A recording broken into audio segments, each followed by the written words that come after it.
ஜெபம் செய்வோமாக. பிதா, குமாரன், பரிசுத்த வல்லமை நாமத்தினாலே ஆமென். சர்வ வல்லமுள்ள ஆண்டவரே, ஒருவராக பெரிய அதிசயங்களை செய்கிற தேவன், இந்த வேளையில் ஆண்டவரே, இந்த உலகத்தில் ஏற்பட்டிருக்கிற இந்த கொரோனா நோய் வியாதியிலிருந்து ஜனங்கள் விடுவிக்கப்படவும், உலகம் அதை அறியவும் ஆண்டவரே நீங்கள் வெளிப்படுங்க ஆண்டவரே. உங்களுடைய அற்புதத்தின் கரம் ஆண்டவரே வெளிப்படும்படியாக ஜனங்கள் அதிலிருந்து மீட்டுக்கொள்ள ஆண்டவரே உதவி செய்வீராக ஆண்டவர். எங்கள் தேசத்துக்காக வருகிற ஆண்டவரே, தொடர்ந்து எங்கள் தேசத்தையும் ஆண்டவரே ஆளும் தலைவர்களையும் ஆட்கொள்ளும்படியாக ஜெபிக்கிற ஆண்டவரே. இந்த வேலையில் சிறைச்சாலையில் அடைக்கப்பட்டவர்களுக்காக வருகிறோம், அவர் குடும்பத்துக்காக வருகிறோம். அவர்களுக்கு ஆண்டவரை சந்தித்து அவர்களை விடுவிக்கும்படியாக ஜெபிக்கிறோம் கர்த்தாவே. போதை பித்தர்களுக்காக வருகிற ஆண்டவரே, இந்த போதை பித்தர்கள் கர்த்தாவே இதை கைவிட வேண்டும்.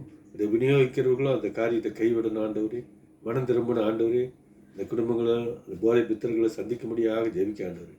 வன்முறையில் செயல்படுகிற வாலிபர்கள் முக்காத்தில் ஒப்புக் கொடுக்கிறேன். தீய சிந்தனை உள்ளவர்களை ஒப்புக் கொடுக்கிறேன். இந்த காலகட்டத்தில் ஆண்டவரே அவர்களை உணர்ந்து மனம் திரும்பும்படியாக அவர்கள் இருதயத்தை தொடும்படியாக ஜெபிக்கிறேன் ஆண்டவரே.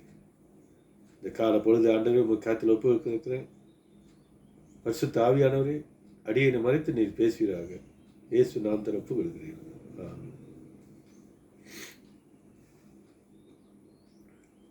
இன்று நாம் தியானிக்க போகிற வசனம் வெளிப்படுத்தின விசேஷம் 20ஆம் அதிகாரம் 12வது வசனத்தை நாம் தியானிக்க போகிறோம். இங்கே நாம் பார்த்தோமா, இந்த 12வது வசனத்தை எதை குறிக்குதுன்னா நியாய தீர்ப்பு குறித்து இங்கே வெளிப்படுத்தப்பட்டிருக்கு. இந்த நியாய தீர்ப்பு பார்ப்போமானால், ஆண்டவராகிய இயேசு கிறிஸ்து மரித்து உயிர்த்தெழுந்து பிதாவின் வலது பக்கத்தில் உட்கார்ந்தார்னு போட்டிருக்கு. இந்த நியாய தீர்ப்பு நாட்களில் இயேசு கிறிஸ்து அங்கே இருப்பார். அவரை கொண்டு தான் நியாயம் தீர்க்கப்படும் மற்ற புத்தகத்தில் எழுதப்பட்டிருக்கு. திவ்ய வாசகனாகிய யோவானுக்கு இது வெளிப்படுத்தப்பட்டது. இது தரிசனமாக கண்டு இதை எழுதுறாரு. வெளிப்படுத்தின புஸ்தகம் பார்த்தீங்கன்னா விசேஷம்னு போட்டிருக்கு. மற்ற பார்த்தீங்களா சுவிசேஷ படம்னு போடுவோம், நற்செய்தி பாடம். ஆனால் வெளிப்படுத்தல் பார்த்தீங்கன்னா விசேஷம்னு போட்டிருக்கு. ஏன்னா இது விசேஷ புஸ்தகம். இது உலகத்தோட முடிவு ஆரம்பம் எல்லாமே இதில் தெளிவாக போடப்பட்டிருக்கு. இந்த புஸ்தகம் உலகத்தில் எங்கேயுமே இல்லை, வேதத்தில் ஒண்டி தான் இருக்குது வெளிப்படுத்தல் புஸ்தகம். இதில் எல்லா ரகசியங்களும் அடங்கி இருக்குது. அதில் அது மட்டும் இல்லாமல் மனுஷனோட ஆரம்பமும் முடிவும் கூட இதில் அடங்கி இருக்கிறது. அதாவது பார்த்தீங்களா, வெளிப்படுத்தல் விசேஷத்தில் 20ஆம் அதிகாரம் 12வது வசனத்தை நம்ம வாசிக்கிறேன். மரித்தோராகிய சிறியோரையும் பெரியோரையும் தேவனுக்கு முன்பாக நிற்க கண்டேன். அப்போது புஸ்தகம் திறக்கப்பட்டது. ஜீவ புஸ்தகம் என்னும் வேறொரு புஸ்தகம் திறக்கப்பட்டது. அப்பொழுது அந்த புஸ்தகங்கள் எழுதப்பட்டின்படியே மரித்தோர் தாங்கள் கிரியைகளுக்கு தக்கதாக நியாயம் தீர்க்கப்பட்டார்கள். பார்த்தீங்களா, இந்த வசனத்தில் நியாயம் தீர்ப்பு. நம் இன்னைக்கு உலகம் அநியாயமான ஒரு உலகத்தில் தான் வாழ்ந்து கொண்டிருக்கோம். அக்கிரமம் ஒவ்வொரு நாளும் நடந்து கொண்டிருக்குது இந்த உலகத்தில். ஆனால் அதில் நம்ம மீட்டுக்கொள்ளும்படியாக ஆண்டவர் நமக்கு வழிகளை கொடுத்துருக்கிறாரு. ஆனாலும் கூட ஆண்டவர் அறியாதவர்கள் இன்னும் வழி தெரியாதபடிக்கு அதை சிக்கிக்கொண்டு ஜீவிக்கிறாங்க. அவர்களை மீட்டும்படி பொறுப்பாக ஆண்டவர் இயேசு இந்த உலகத்துக்கு வந்தார். ஆனால் அவங்களுக்கு அறியாமல் அவங்கள ஆட்கொண்டபடினால் அவங்க மீட்டு வர முடியாமல் இருக்கு. இங்கே பார்த்தீங்கன்னா வெளிப்படுத்துகிற விசேஷத்தில் 20ஆம் அதிகாரம் 12ல் இங்கே பார்க்குறோம், அந்த நியாய தீர்ப்புன்னு ஒன்று வருது. அந்த நியாய தீர்ப்பு யாருக்குன்னா 4 பேர்த்துக்கு வரும். அதாவது பரிசுத்தவானுக்கு, பிறகு அவிசுவாசிக்கு, பிசாசுக்கும் அவனுக்கு தள்ளப்பட்டவனோட தூதனுக்கும் சேர்த்து எல்லாம். அதாவது முடிவு வருது அங்கே. பரிசுத்தவான் அப்படின்னா நம்ம பயந்துடக்கூடாது, நமக்கு என்ன நியாயம் தீர்ப்பு அப்படின்னு. ஏன்னா நியாயம் தீர்ப்பு என்றால் நியாயத்துக்கு ஒரு தீர்ப்பு அர்த்தம். அதுதான் நியாய தீர்ப்பு. நம்ம செய்த நியாயமா இல்லை நியாயம் அது தீர்ப்பு. அதுக்கு தான் எல்லாம் வரிசையாக நிற்கிறவங்க. அது யாராக இருந்தாலும் நானாக இருந்தாலும் எல்லாத்துக்கும் நியாய தீர்ப்பு உண்டு. ஆண்டோட சித்தத்தின்படி அது நடக்கும். பிறகு நம்மளோட கிரியையின்படியும் அது அங்கே நடக்கும். நம்ம எந்த இடம் ஏதுன்னு பிறகு நம்ம பார்ப்போம். அப்படியாக திவ்ய வாசகனாகிய யோவான் தரிசனம் கண்டார். நிற்க கண்டேன்னு போட்டிருக்காரு. எங்கே நிற்க கண்டானா, தேவனுக்கு முன்பாக சிங்காசனத்தில் பிதாவானவர் அங்கே நிற்கிறாரு.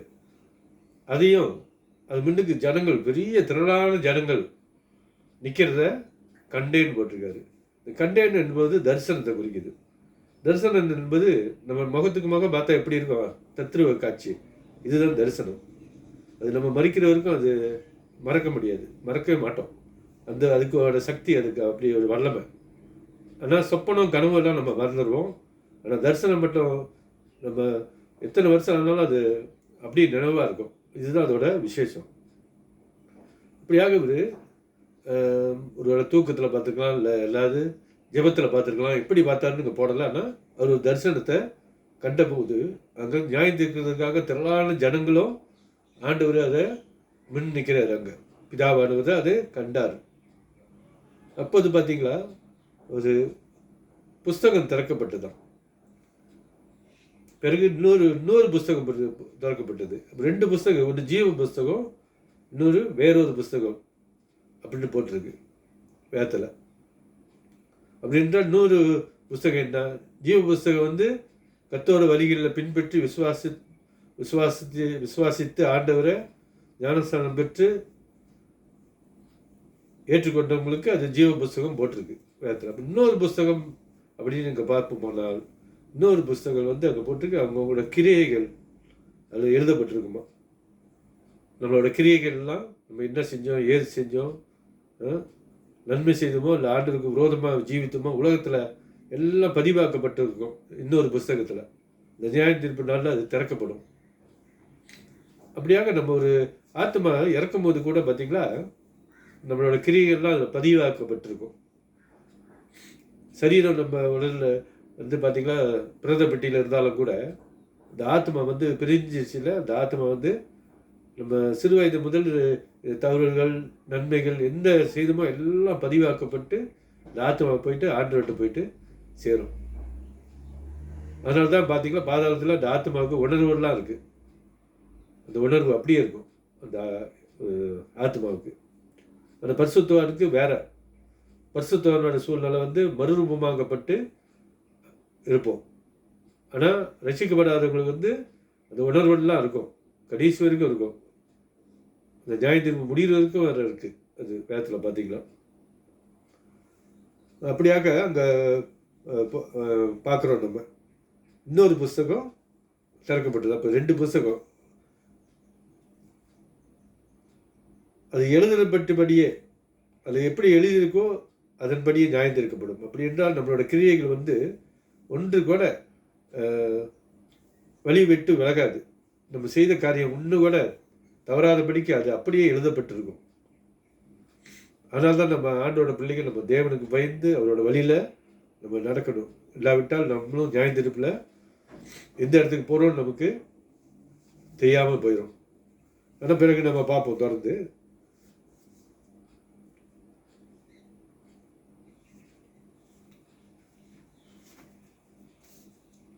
வெளிப்படுத்தல் புஸ்தகத்திலேயே, விசேஷ புஸ்தகத்திலே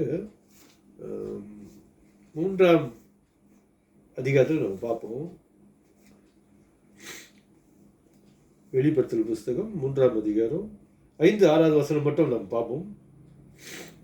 ஜெயம் கொள்ளுகிறவன் எவனோ அவனுக்கு வெண்வஸ்திரம் தரிக்கப்படும், ஜீவ புஸ்தகத்திலிருந்து அவனுடைய நாமத்தை கிறுக்கி போடாமல் என் பிதா முன்பாக அவருக்கு தூதனுக்கு முன்பாக நான் நாமத்தை அறிக்கையிடுவேன்.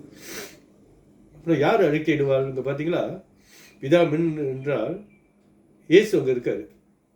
இந்த வசனத்தில் வெளிப்படுத்துது. யார் ஜெயம் கொள்கிறாங்களோ, விசுவாசத்தில் நிலைத்து நின்று ரட்சிக்கப்பட்டு ஆண்டோட வழிகளை பின்பற்றி நடந்து அவரோட சித்தத்தை யார் செய்கிறாங்களோ, இல்லை சுருக்கமாக போனால் நல்ல போராட்டத்தை போராடி நம்ம ஜெயிக்கிறோமோ அவங்களுக்கு நித்திய ஜீவனில் இடம் இருக்குது. நம்மளோட பேர் கிறுக்கி போடாதபடிக்கு ஆண்டவர் நிலைச்சி நிற்க வச்சிருக்கிறான்ட்டு இயேசு தாமாகவே, அதாவது நமக்கு பிரதிபலனாக அவர் பிதாவிட்ட பரிந்து பேசுகிறவராக இங்கே வெளிப்படுகிறது.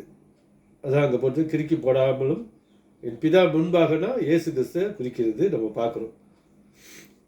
பிறகு 6வது வசனம் பார்ப்போம் போனால், ஆவியானவர் சபைகளுக்கு சொல்லுகிறதை காதுள்ளவன் கேட்க கடவான்ட்டு சொல்லப்பட்டிருக்கு.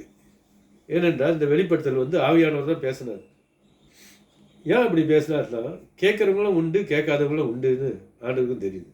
இன்னைக்கு சுவிசேஷத்தை சமயத்தில் போய் சொல்லும் போது சிலர் எதிர்ப்பு கொடுக்கிறார்கள். அது தெரிஞ்சுதான் ஆண்டவர் காதுள்ளவன் கேட்க கடவான்னு. அப்போ கேட்காம போனவங்களுக்கு வந்து நம்ம கடைசியில் நியாய தீர்ப்புக்கு தான் வந்து நிறுத்தப்படும்.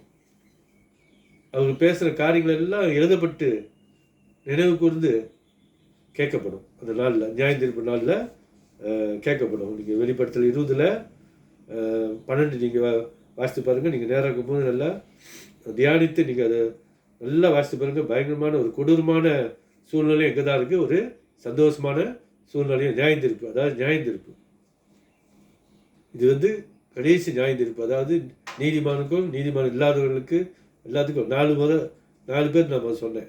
எல்லாத்துக்கும் சேர்த்து முடிவு இங்கே வந்து இங்கே காணப்படுகிறது. அந்த அதே இது 20ஆம் அதிகாரம் கீழே பார்த்தீங்களா 15வது வசனம், ஜீவ புஸ்தகத்தில் எழுதப்பட்டவனாக காணப்படாதவனோ எவனோ அவன் அக்கினி கடலில் தள்ளப்படுவான்.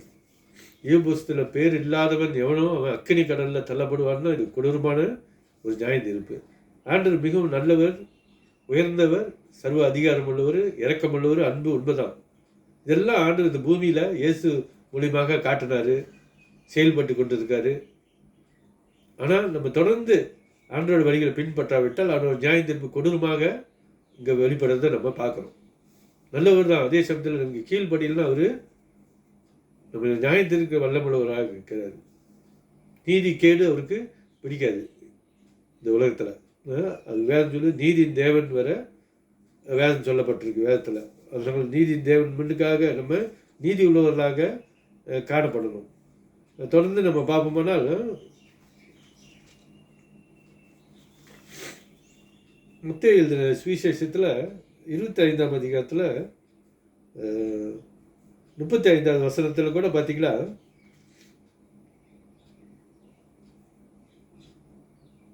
அதுக்கு முன்னுக்கு நான் 32 வாசிக்கிறேன், பிறகு 35 வாசிக்கிறேன். மத்தேயு 25ஆம் அதிகாரம் 32 வாசித்து பிறகு, அப்போது சகல ஜனங்களும் அவருக்கு முன்பாக சேர்க்கப்பட்டார்கள். மேய்ப்பனானவன் செம்பரி ஆடுகளையும் வெள்ளை ஆடுகளையும் வெவ்வேறாக பிரிக்கிறது போல அவர்களை பிரித்து அப்படின்னு போட்டிருக்கு. இயேசு கிறிஸ்து நம்மளை அறிகிற தேவனாக இருக்கிறார். ஆண்டவருக்கு மறைப்பொருள் ஒன்றும் இல்லை. அப்படியாக பார்த்தீங்களா, இங்கே எல்லாம் சேர்க்கப்பட்டாங்க. நியாயத்தீர்ப்புக்கு ஆண்டவர் உவமையாக சொல்கிறாரு. இந்த வெளிப்படுத்தல் உள்ள காரியத்தை இங்கே ஆண்டவர் இயேசு கிறிஸ்து உவமையாக சொல்கிறாரு. நியாயத்தீர்ப்பு எப்படி இருக்கும் அப்படின்னா, பிரிக்கப்படுவார்களாம், நீதிமானம் அநீதிமானம். அதாவது செம்மறி ஆடு எதை குறிக்குதுன்னா விசுவாசியை குறிக்குது. வெள்ளாடு எதை குறிக்குதுன்னா அவிசுவாசியை குறிக்குது நம்ம பார்க்குறோம். அப்படி என்றால் செம்பரி ஆட்டையும் வெவ்வாட்டையும் அது வெள்ளாட்டையும் வேறு பிரிக்கிற ஒரு மேய்ப்பம் போல ஆண்டு என்ன செய்கிறது, பிரிக்கிறாரு. அதாவது தெரிந்து கொள்ளப்படுகிறார்கள். அதாவது சுருக்கமாக போனால் வலது பக்கம் உள்ளவர் அப்படின்னு சொல்லலாம். வலது பக்கம் இடது பக்கம் 2 ஜனங்கள் இருக்காங்க. வலது பக்கம் உள்ளவங்க ஆண்டவர் இயேசு கிறிஸ்து நியாயத்தீர்ப்பில், அதாவது ஆண்டோட ராஜ்யத்தில் பிரவேசிக்கிறவங்க. ஆனால் இடது கை பக்கம் உள்ளவங்க வந்து நித்திய அக்னிக்கு பிரவேசிக்க. பிறகு நம்ம பார்ப்போமாக 35வது வசனம், வலது பக்கம் உள்ளவர்களை பார்த்து ஆண்டவர் இயேசு சொல்வாராம். அப்போ நியாயத்தீர்ப்பு நாளில் இயேசு சொல்கிறாரு உவமையாக, பசியாக இருந்தேன், எனக்கு போஜனம் கொடுத்தீர்கள், தாகமாக இருந்தேன், என் தாகத்தை தீர்த்தீர்கள், அந்நியனாக இருந்தேன், என்னை சேர்த்து கொண்டீர்கள், வஸ்திரம் இல்லாதவனை எனக்கு வஸ்திரம் கொடுத்தீர்கள், வியாதியாக இருந்தேன், என்னை விசாரித்து வந்தீர்கள், காவலில் இருந்தேன், என்னை பார்க்க வந்தீர்கள் அப்படின்னு ஆண்டவர் வந்து சொல்லுவாராம். யாரை பார்த்து? நீதிமான. பிறகு அதில் பார்த்தீங்கன்னா நீதிமான் கேட்டாங்களாம், நான் எப்போ இதெல்லாம் செஞ்சேன் அப்படின்ட்டு. சிறுவராகி ஒருவனுக்கு எதை நீங்கள் செய்கிறீங்களோ அதை எனக்கே செய்கிறேன்னு ஆண்டவர் சொல்லி, பிதாவோட ராஜ்யம் ஆயத்தப்படுத்திருக்கு, வாங்க சுதந்திரத்துக் கொள்ளுங்க ஆசீர்வதிக்கப்பட்டவர்களே அப்படின்ட்டு ஆண்டவர் என்ன செய்கிறாரு, அவங்கள அழைக்கிறாரு. அப்படி என்றால் நாம் செய்கிற நன்மைகள் எல்லாம் நம் சமயத்தில் மறந்துடுறோம். ஆனால் ஆண்டவர் நினைவு கொடுக்குற தேவன். நம்ம ஆண்டவருக்கு செலுத்துகிற காணிக்கை முதல் நம்ம நம்ம காணிக்கையாக செலுத்துக்கிறோம், தசம பாகம். ஒவ்வொரு ஆண்டவருக்கு ராஜ்யத்தை கட்டும்படியாக என்னென்ன காரியம் செய்யணுமோ, போயிட்டு சுவிசேஷத்தை அறிவிக்கிறீங்களோ, என்னென்ன செய்கிறீங்களோ எல்லாம் ஆண்டவர் நினைவு வச்சிருப்பார். நாம் மறந்துடுவோம். உண்மைதான். 2 வருஷத்துக்கு முன்னே நீங்கள் யாருக்கு என்ன செஞ்சீங்கன்னு இப்போ யோசித்து பார்க்கணும். ரொம்ப நேரம் ஆகும் கண்டுபிடிக்க. யாருக்காவது உதவி செஞ்சுருப்பீங்க. கிறிஸ்தவர்கள் பார்த்தீங்களா, அநேகர் நல்லவர்களாக இருக்கீங்க. அது தொடர்ந்து பின்பற்றணும். இயேசு கிறிஸ்துவோட சுபாவம் நம்ம மத்தியில் ஆண்டவருக்காக இருக்கணும். நம்ம பெருமைக்காக இல்லை, ஆண்டவருக்காக நம்ம அந்த மாதிரி வாழணும். அப்போ நம்ம மறந்துடுறோம். ஆனால் இங்கே வேதத்தில் பார்த்தீங்கன்னா ஆண்டவர் மறக்காதபடிக்கு நம்ம செய்த நன்மைகள் எல்லாம் ஒன்றும் வீணாகாதபடிக்கு நினைவு கூர்ந்து சொல்கிறாரு. பசியாக இருந்தேன், ஆகாரம் கொடுத்தீங்க. இன்றைக்கி எவ்வளோ கிறிஸ்தவர்களும் நீங்கள் உதவி செய்கிறீங்க. ஆகாரம் இல்லாதவங்களுக்கு ஆகாரம், அதோட நம்மளோட கடமை. அது ஆண்டவர் நமக்கு கொடுத்த கடமை. அப்படியாக பார்த்தீங்கன்னா அந்த பக்கம் வலது கை பக்கம் பார்த்து ஆண்டவர் அப்படி, அதாவது செம்பரி ஆடு சொன்னார். இடது பக்கம் நம்ம பார்ப்போம். அதே அதிகாரத்தில் 25ஆம் அதிகாரம், மத்தேயு எழுதின சுவிசேஷம் 25ஆம் அதிகாரத்தில் 41வது வசனம். அப்பொழுது இடது பக்கத்தில் நிற்கிறவர்களை பார்த்து அவர் சபிக்கப்பட்டவர்களை என்னை விட்டு பிசாசுக்காக அவன் தூதர்களுக்காக ஆயத்தம் பண்ணப்பட்ட நித்திய அக்கினிக்கு போங்கள். பசியாக இருந்தேன், நீங்கள் எனக்கு போஜனம் கொடுக்கவில்லை. தாகமாக இருந்தேன், நீங்கள் என் தாகத்தை தீர்க்கவில்லை. இப்படியாக ஆண்டவர் சொல்கிறார். அப்படி என்றால் கர்த்தரோட சித்தத்தை செய்யாத மனிதர்களை குறிக்குது. நம்ம ஒரு உதவி செய்யும் போது யார் பேரில் உதவி செய்யணும் அது முக்கியம். நான் என்ற வார்த்தையை நம்ம அதிகமாக பார்க்கக்கூடாது. ஒரு அற்புத அடையாளங்கள் கூட பார்த்தீங்களா நடக்குது. சீசர்கள் சொல்கிறாங்க, உங்களோட நாமத்தில் பிசாசு ஓட்டணும், வியாதி குணமாக இருந்த ஆண்டவர் போய் செஞ்சாங்க. அற்புதத்தை கண்டு சந்தோஷப்பட்டு ஆண்டவர்கிட்ட சொல்கிறாங்க அந்த சீசர்கள். உங்களோட நாமத்தில் பிசாசெல்லாம் ஓடுது ஆண்டவர். ஆனால் ஆண்டவர் சொன்னார், உங்கள் ஜீவ புஸ்தகத்தில் பேர் இருக்கான்னு பார்த்துங்க அப்படின்னாரு. அது ரொம்ப முக்கியம் அப்படின்னு. அதுபோல் நம் செய்கிறது ஆண்டவருக்கு என்ன செய்ய வேண்டும்? சுவிசேஷம் சொல்ல வேண்டும். அவங்க கேட்குறாங்களோ கேட்கலையோ நம்மளோட கடமை. நம்ம பிரிவினை இருக்கக்கூடாதாங்க. யாராக இருந்தாலும் நம்ம கண்ணுக்கு இல்லை காதுக்கு எட்டுருந்தா கஷ்டப்படுறாங்க, நம்ம அவங்களுக்கு சுவிசேஷத்தையும் நம்ம தேவனோட அன்பையும் அவங்களுக்கு செலுத்தணும். முடிஞ்ச நம்ம உதவியும் செய்யணும். அப்போ அதனால தான் ஆண்டு சொல்ல, கேட்குறவன் காது உள்ளவன் கேட்க கடவான்னு. அவங்க ஏற்றுக்கொண்டால் அவங்களுக்கு பரலோக நித்திய பொக்கிஷம். ஏற்றுக்கொள்ளாவிட்டால் கர்த்தர் பார்த்துக்கொள்வார். அதை நாம் நியாயம் தீர்க்க முடியாது. நமக்கு நியாயம் தீர்க்க அதிகாரமும் இல்லை. ஒரு மனுஷனை இங்கே போவேன் அங்கே போவேன் இருந்தாலும் கூட சிலர் அப்படி சொல்லியே இருக்காங்களாம். ஒரு மனுஷனை பார்த்து சண்டையில் சொல்லியிருக்காங்க, நீ நரகத்துக்கு போயிடுவேன்னு. அது பெரிய தவறு. அந்த மாதிரி பேசவே கூடாது. நம்ம ஒரு மனுஷனை நம்ம நியாயம் தீர்க்கக்கூடாது. பெரிய மகா தவறு. அந்த மாதிரி சொல்ல பழவே கூடாது. எந்த அநியாயமோ இல்லை நீதி கேடாக இருந்தாலும் கூட நம்ம ஒரே வழி ஜெபத்தில் தான் நம்ம இதை வெல்ல முடியும். நேருக்கு நேர் ஒரு காலமும் நம்ம ஜெயிக்கவே முடியாது. நம்ம ஒவ்வொரு உலகத்தில் நடக்கிற காரியம் உலகால் போட்டு ஜெபம் பண்ணி ஆண்டவர்கிட்ட மன்றாடி அறிக்கையிட்டு பிறகு அப்போ தான் நம்ம அதை பதிலை பார்க்க முடியும். நம்ம நேருக்கு நேர் போய் பார்ப்போம்னால் அது பெரிய விளைவுகளை தான் கொண்டுட்டு வரும் சண்டையில். அதனால் நம்ம ஜெபமே ஜெயம்னு எதுக்கு சொல்கிறாருங்கன்னா, ஜெபத்தில் தான் எல்லாமே இருக்குது. நம்ம ஆண்டவரோட பிள்ளைங்க. ஜெபம்ன்றது ஆண்டவருக்கும் நமக்குள்ள தொடர்பு. அது ஆண்டவரோடு தான் நம்ம இந்த காரியத்தை சொல்லும் போது கர்த்தர் அதை மாற்றுவார். அதே போல் இன்றைக்கி நம்ம பார்க்குறோம் நியாய தீர்ப்பு எல்லாத்துக்கும் இருக்குது. ஆனால் இந்த நியாய தீர்ப்பில் தப்பிக்கும்படியாக ஆண்டவர் நமக்கு வழிகளே கொடுத்துருக்காரு. அதாவது பாவ அறிக்கை. ஒரு மனுஷன் தவறு செய்து குற்றமுள்ள மனசு அவனுக்கு குறுக்கும் போது அவன் இயேசு கிறிஸ்துவை நோக்கி பாவ அறிக்கை செய்யும்போது அவனுக்கு ஒரு விடுதலை கிடைக்குது. ஒரு வேளை இயேசு கிறிஸ்துவை விசுவாசிச்சா நம்பினா அவங்களுக்கு நித்திய வாழ்வும் கிடைக்குது. யாராக இருந்தாலும் இப்படியாப்பட்ட ஒரு பாக்கியத்தை நீங்கள் எங்கேயும் பார்க்க முடியாது. இப்போ நம்ம பார்க்குறோம் நியாய தீர்ப்பு. ஒரு கூட்டம் பரலோகத்துக்கு போகிறாங்க, ஒரு கூட்டம் நரகத்துக்கு போகிறாங்க. ஆனால் ஆண்டவருக்கு பிரியம் இல்லைதான். ஆண்டவர் தான் கையில் படைச்சாரு அவங்களையும். ஆண்டவருக்கு பிரியம் இல்லை. ஆனால் ஆண்டோட வார்த்தைக்கு அவங்க கீழ்ப்படியாதனால ஆண்டவர் அப்படி செய்ய வேண்டியதாக இருக்குது. அதனால தான் நாம் குற்றமுள்ள உலகத்தில் இருக்கோம். தவறுகள் நம்ம செய்யாட்டாலும் கூட தவறு தேடி வந்து கொண்டு தான் இருக்கும். ஆனாலும் கூட நம்ம அதை தவிர்த்து தவிர்த்து போகிறதுக்கு ஆண்டவர் நமக்கு வழிகளும் வச்சிருக்கார். நம்ம விசுவாசத்தை நிலைச்சு நிற்கும் போது பரிசுத்த ஆவியானவர் நம்மளை செம்மையான வழிகளை நடத்து எல்லா தீமைக்கும் எதிர்த்து நிற்கத்தக்க அந்த ஞானத்தை ஆண்டவர் நமக்கு கொடுக்குறவராக இருக்கிறார்.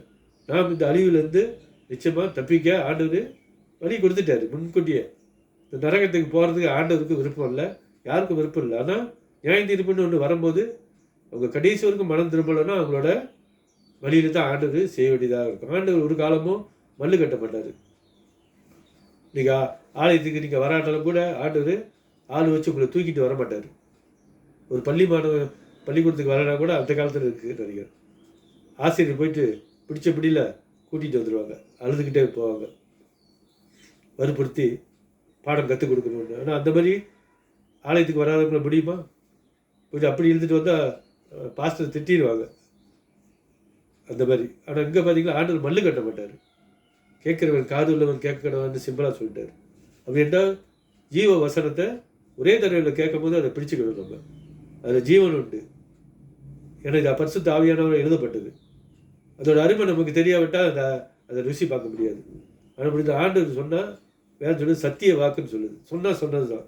அதனால் அவர் சொல்கிறத நம்ம பின்பற்றும் போது அது செம்மையான வழியில் ஆண்டவர் நம்மளை வழி நடத்துகிறவராக இருக்கார்.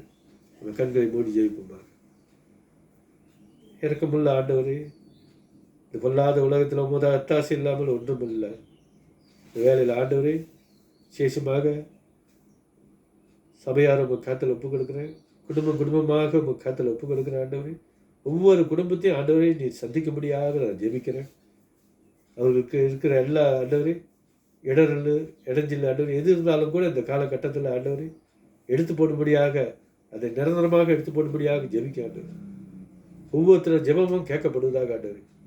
ஒருவரோட ஜெபமும் வீண் போகாதபடிக்கு ஆண்டவர் ஒவ்வொருத்தர் சமூகத்தில் எட்டும்படியாக அந்த ஜெபம் ஆண்டவரே நீர் ஏடு எடுக்கும்படியாக ஜெபிக்கிறார். இந்த வேலையில் ஆண்டவரே மறுபடியும் கத்தாவே எங்களை உங்கள் காத்தில் ஒப்புக் கொடுக்குறேன். எங்களுக்கு தெரியாத வழி, எட்டாத வழி, இன்னும் அநேக வழி உண்டு ஆண்டவரே. பரிசுத்த ஆவியானவரே எங்களை உங்களுடைய செம்மையான வழிகளில் இந்த கடைசி காலத்தில் ஆண்டவரே எங்களை நடத்தி உங்களுடைய நித்திய ஜீவனுக்கு பத்திரமாக வந்து அடைய இயேசு கிறிஸ்து நாமத்தில் எங்களை ஒப்புக் கொடுக்கிறேன். ஆமென்.